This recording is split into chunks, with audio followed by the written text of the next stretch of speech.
a vocalist and an instrumentalist. So just being more in tune with yourself. So yeah, just music classes, diction classes, and languages. So I was about to say, so opera singers oftentimes have to sing.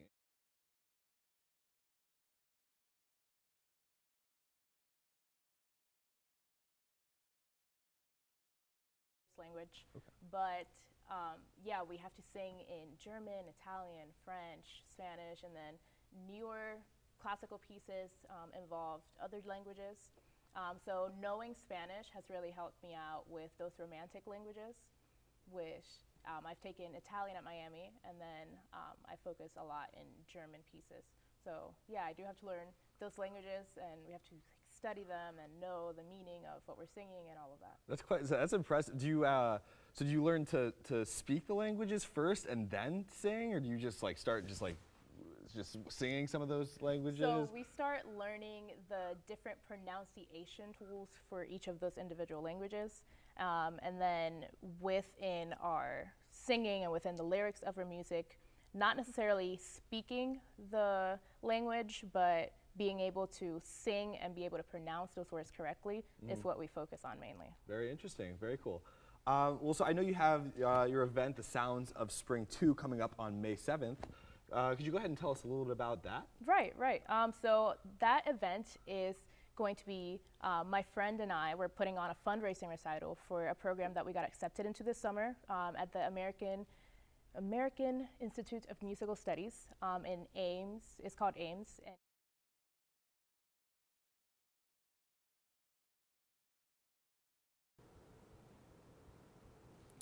yesterday, November 7th, was Election Day in the state of Ohio. Issue 1 passed with 56% for or yes voters. This will preserve abortion protection and support reproductive decisions. Ohio also approved a ballot proposal legalizing marijuana. There were lots of competitive races throughout the country, including Ohio, which may indicate what the 2024 election might look like. Earlier this week, MTN's Caroline Mason and Grace Wilson sat down with voice actor and writer Matt Mercer as part of his lecture series. Matt is best known for his work on his series Critical Role and has been a voice actor for video games such as The Legend of Zelda: Tears of the Kingdom. Everyone, my name is Grace Wilson, and I'm here with Caroline Mason today, and we are interviewing Matt Mercer. For those of you watching who may not know who Matthew Mercer is, he's an American voice actor who has worked in anime, cartoons, and video games. He's especially well known for voice acting characters such as Levi Ackerman in Attack on Titan and Ganondorf in The Legend of Zelda. In addition to voice acting, he has also served as the Dungeon Master for the Dungeons & Dragons web series Critical Role, and he is the Chief Creative Master for Critical Role Productions. He has also done extensive work in video game design as well. So today he'll be giving a lecture from Dungeon Master to Storyteller, an art of crafting narratives. So Critical Role was originally founded as a group of friends campaigning together and playing D&D. It's now turned into a company that thousands of people enjoy watching. How was that rapid change affecting you and your group of just people who wanted to sit home and play these games, and now you're this amazing sensation? It's terrifying. It's wonderful. I am perpetually grateful and tired, I think is the best way to put it.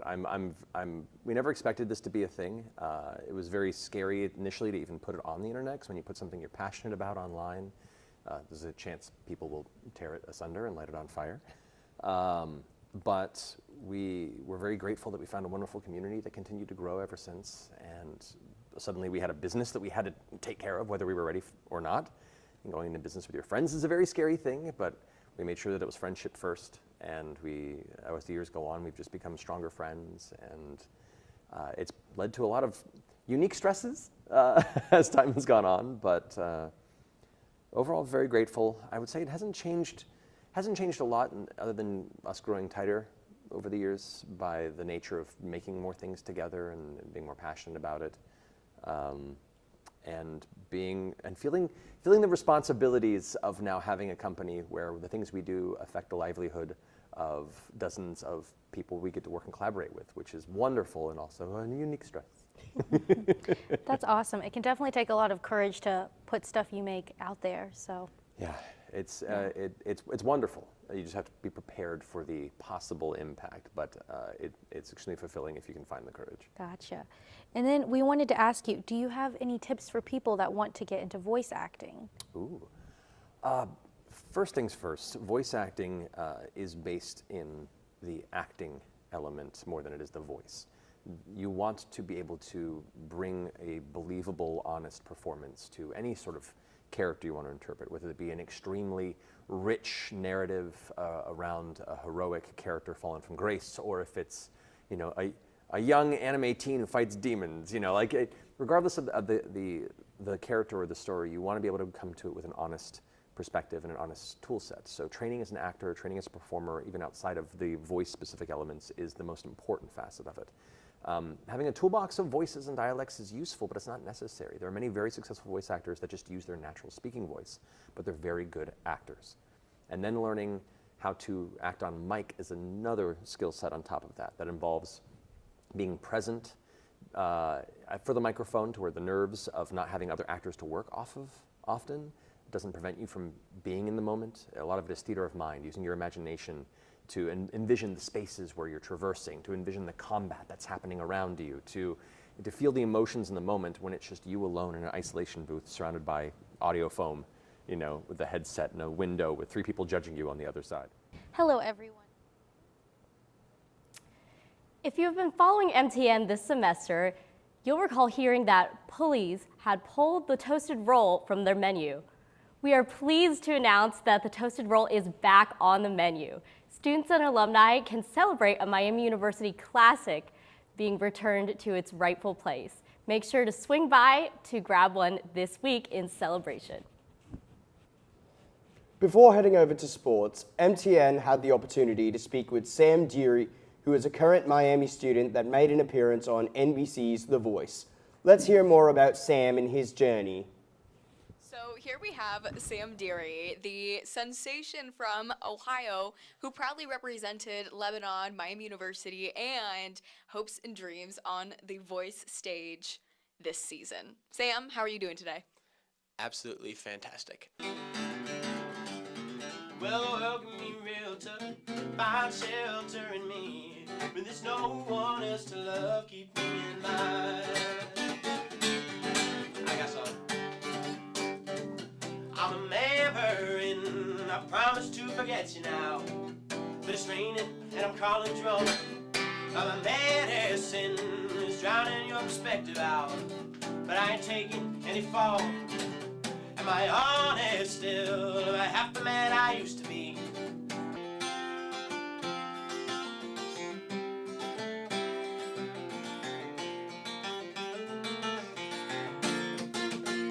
Looking over West Virginia, smoking spirits on the roof. She asked, ain't anybody told you that them things are bad for you? I said many folks have warned me, there been several people try, but up till now there ain't been nothing that I couldn't leave behind. Here's the thing about music.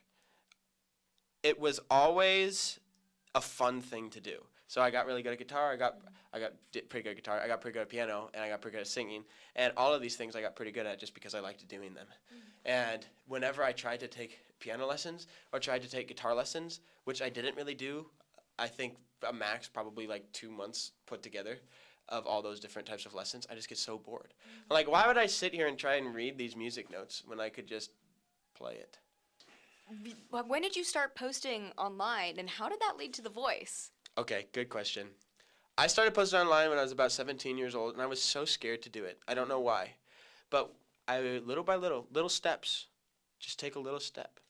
Jordan Peterson says, set your expectations low, which is a weird thing to say. But he sets our expectations low because when you can accomplish something, then it gives you that motivation and that confidence to go out and do more things. So I started a music Instagram and posted some really low quality Android videos and just kept going from there. Anyways, did that for a few years. And then some dude reached out to me, just Reels, regular videos, before Reels even existed. I was like posting on TikTok, all this different stuff. And then, so crazy. I love reflecting on these things. It's fun, and I don't usually do it. So thank you for all of your questions. I posted on TikTok a good bit, and then I had a video go viral. It got like 7-8 million views of me just singing to my little 2-week-old nephew. So the way The Voice found me is they saw videos of me on Instagram, and one of the executive producers reached out to me. I don't know if these are secrets I'm not supposed to be telling, but it's okay. One of them reached out to me, she emailed me, and so the only thing that I had to do was one step, basically, where other people might have to. I respected the people on the show who were grinders, who like went through the website. But they wanted you there. And so what was the quick process? So they said, just send in 3 videos, put them in a Dropbox. And so I did that, didn't get on, and then she said, well, you can try again. And literally, I was a month late to putting them in because I just didn't believe anymore. I was like, there's no way this is going to happen. But literally a month late, I made these videos. I didn't even really like them. But I was like, might as well throw my hand in. Sure enough, one thing after another, she's like, we like it. I'll send them to these people, and then send them to these people. And then in, like, February, someone called me and was like, you get me on The Voice. And I'm like, that's kind of cool. That is so epic. I guess it goes to show you miss 100% of the shots that you don't take, huh? 100p. So what was it like going to Hollywood and performing The Voice? And were you nervous when you were on stage? 2 questions again. Okay, so what was it like? Fly out there. You're hanging out with all these dudes in this hotel. There's like so many of us, and we're all just singing in our hotel rooms, and it's so much fun. And there's not a whole lot that we do, but since there's so many people, it takes a long time to do it. And so there's kind of this process where you're just waiting, leading up to this literally 90 seconds of singing that you get. And I wasn't nervous at all the whole time. I just had a blast until you're standing there waiting to go through the doors. And they say, Sam Deary, coming out in 30 seconds. And then you don't hear anything. 20 seconds. 10, 5, 4, 3, 2, 1. And then I just walk out. So I was kind of like nervous there. And then once you get up on stage, you're not really nervous because you're just kind of in the moment. Where can people follow you and stay in touch with what Sam Deary is up to? Follow me on Instagram at I am Sam Deary. Follow me on TikTok at I am Sam Deary. And then look me up on Spotify. My name's Sam Deary. And by the time she wakes, I'll be halfway to my mama's home. It just dawned on me life is as fleeting as a passing dawn. And it was my mistake, 'cause she never said a thing about Jesus. Just as you should follow Sam Deary on social media to support the code of love and honor, we are here to update you guys on all things Red Hawks athletics. It's the most wonderful time of the year, and no, it's not because we're approaching the holiday season. The 7-2 Miami football team kicks off MACtion tonight against the 2-7 Akron Zips here at Yeager Stadium. That's right, Steven. It's been 11 days since Miami's last contest. The Red Hawks bounced back from a heartbreaking loss against Toledo with a 30-16 win in the Battle of the Bricks against the Ohio Bobcats. Miami's conference record improved to 4-1, putting them in the driver's seat in the Mid-American Conference East Division.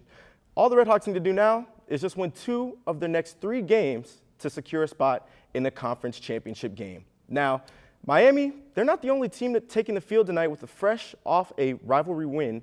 That's right, Akron is riding the momentum of a 17-point fourth quarter comeback last week against Kent State. Miami has opened the week as the 17-point favorites over Akron. Ian, the Hawks have won 6 in a row against Akron. What should be their game plan tonight? Yeah, Steven. So the keys to tonight's game are simple. Miami has to establish their run game. Running back Rashad Amos is coming off a game where he ran for 163 yards and a touchdown on 21 carries. They're going to be without their injured star quarterback, Brett Gabbert, for the rest of the season. So the new starter, Avion Smith, he can make plays, but they must take some of that pressure off of him with a strong run game and an overall balanced offensive attack. Ian, Miami's biggest advantage tonight is at the line of scrimmage. The Red Hawks have the best defensive line in the MAC. Coming into the week, the Red Hawks have a conference-leading 25 sacks. Nationally, that is more sacks on the year than each of the top 3 college football playoff teams. The Hawks will line up against a Zips offensive line that has given up a MAC-leading 33 sacks. I'm sure Red Hawks defensive lineman Caden Woolard would look to have opportunities to add to his team-leading 7 sacks.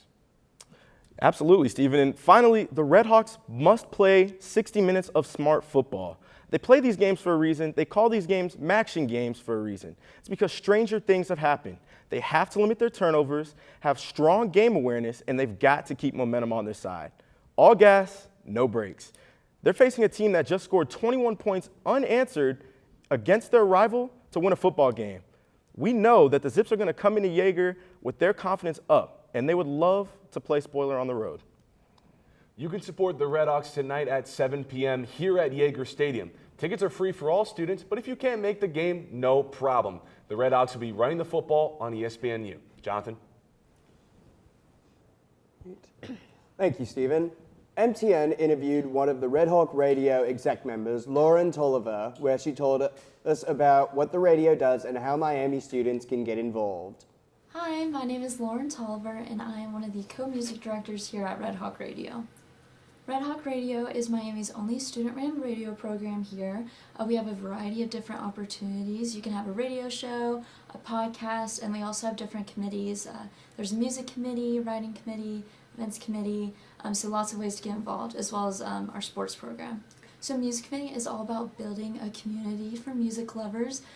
We have fun meetings where we make playlists to go on the radio Spotify, or we go to the record store uptown or a concert. We play games, watch movies, all sorts of things just to build that community. Our radio shows are quite the variety. It's anything the host really wants to put on air. So some people do songs from films, or they have a specific genre they focus on. Some show hosts just talk the whole time, some will play music and talk. So it really just depends. But if you go on our website, redhawkradio.com, there's a list of the shows when they are in a description, so you can see when you want to tune in. My freshman year, I did a radio show called Talk Too Much, where my friend and I, we would play little games on the air and show each other different music that we were listening to at the time, and it was so fun. On redhawkradio.com, we have a blog area where our writing team will post articles every week, and just like the radio shows, those are kind of a variety depending on what the writers want to write about. It can be about film, TV, music, sports, gaming, pop culture, anything like that. So throughout the year, Red Hawk Radio does a lot of different events. Last semester we had a Taylor Swift night where we went uptown, we made a little playlist so everyone could kind of have fun dancing and listening to that. In the fall we have our annual talkathon where we have different segments for the course of 24 hours, raising money for charity, promoting the radio, and just having a lot of fun. Our exec positions range from the general manager to events coordinator. We have web design, programming, technical engineer, our sports director, music director, head editors. So there's a lot of different positions for leadership here at the radio. If you're interested in joining the radio, I would definitely add us on the hub. From there you'll get emails from our general manager that show you how to get involved, whether it's through a committee or you want to start a show. It also will tell you about what events we have upcoming. So like I said, lots of ways to get involved, and it's really easy. You can follow us on Instagram at Red Hawk Radio. From there you'll see all of our posts, and there's a link tree for links to get involved or to tune in. Hi, my As some students might remember, in 2021, Miami University scattered wellness days throughout the spring semester in place of spring break.